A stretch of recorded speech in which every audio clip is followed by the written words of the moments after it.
automáticamente nosotros debemos obedecer algunos de los principios que rigen allá afuera. ¿Qué es lo que dicen a nivel internacional? Todos los países deben de garantizar la seguridad alimentaria. ¿Y cómo lo ha definido FAO? Un país garantiza su seguridad alimentaria en el momento en que produce el 70% de lo que consume. Esas son las reglas. En México, lamentablemente, la seguridad alimentaria solamente se está, ahora sí que asegurando, nada más con uno de los principios que eso nos obliga y que es la disponibilidad de alimentos en los anaqueles.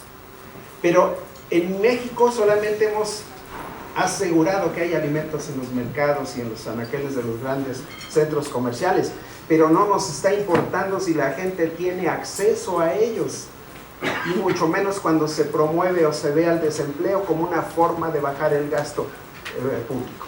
Entonces, México creo que no ha fallado en términos de garantizar la seguridad alimentaria, y por eso nos ponen palomita de que somos buenos ejecutores de esa política. Pero en México tenemos que ir más allá. Tenemos que producir los alimentos, pero con el criterio de autosuficiencia alimentaria. Es decir, tenemos que impulsar la agricultura para producir lo que nosotros nos comemos. Nosotros mismos deberíamos de tender a la autosuficiencia alimentaria. Ahorita está el problema de Trump.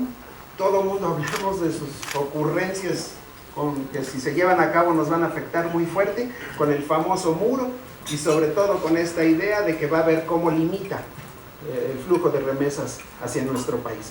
Pero yo lo veo mucho más grave porque dependemos en gran medida de la alimentación del mexicano, de lo que producen los Estados Unidos o lo que se comercializa a través de triangulaciones con Estados Unidos. Ahí es lo que yo veo mucho más grave.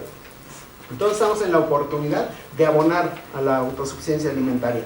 Pero compañeros, ustedes seguramente saben que México ha sido reconocido por su gran cultura en torno al arte culinario. Nosotros tenemos el reconocimiento del patrimonio intangible de la humanidad a la comida mexicana. Y conste que no sometimos a juicio toda la comida mexicana, ¿no? Se enfocó mucho a lo que en Michoacán se hace. Pero ¿qué dice ese acuerdo? Ustedes tienen que conservar esa cultura en torno a sus alimentos, pero también tienen que conservar los procedimientos y los utensilios que se utilizan. Y entonces el metate y todo ese tipo de cosas que ya ahora lo vemos como algo arcaico, no, eso tiene un valor desde el punto de vista de la cultura. Y luego ya cuando la gente se mete a elaborar, por ejemplo, un mole, aguas, no todos los moles son iguales. Y entonces ahí es donde entra la parte de la ciencia, el conocimiento y sobre todo la parte de la cultura de la gente. No es lo mismo agregar un componente primero que el otro. No es lo mismo las temperaturas, no es lo mismo los instrumentos que usamos. Entonces, ¿qué esperamos en México para entender esa riqueza que tenemos? Cuando aquellos que promueven el negocio, en lugar de abrir las puertas a Walmart, a McDonald's y todo ese tipo de cosas que nos está llevando a la debacle desde el punto de vista de la salud, no de la comida, comemos, pero ahí tenemos ya problemas de salud pública. Entonces recuperemos lo nuestro, nuestros platillos. Eso nos obligaría a los que nos dedicamos al campo a producir la materia prima para esos platillos. Y en teoría, yo esperaría que nuestra sociedad avance estadios mucho más claros de una salud personal.